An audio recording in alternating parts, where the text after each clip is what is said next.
ظلم ستا د جبر په دې لوبه دغه چپ خلک پوهېږي خو یریږي. داسې یو عظیم انسان چې په خپله غریبۍ کې سړی په دومره های لیول باندې تعلیم وکړي، بیا راشي او د خلکو خدمت کوي، نه څه یوه روپۍ، نه دومره اتارټي، نه دومره جیدادي، خو بیا هم د خلکو د خدمت فی سبیل الله کوي. هغه خلکو نن موږ معاشره کې دا حل دی. ولې؟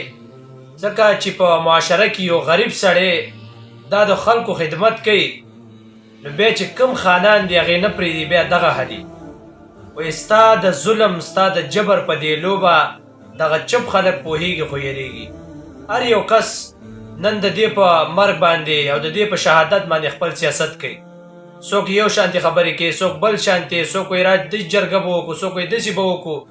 ووټونو وخت یې هر یو کس خپل سیاست په مرګ مړي باندې کوي.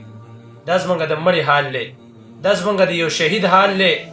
څومره اعلی ترین کسو الله رب العزت له څومره یو غټه پراخه سینه ورکړې وه، څومره هوښیارتوب له الله ورکړی و، د لیډرشپ دپاره بلکل صحیح انسان و، لیکن نن یې په باجوړ کې دا حل دی.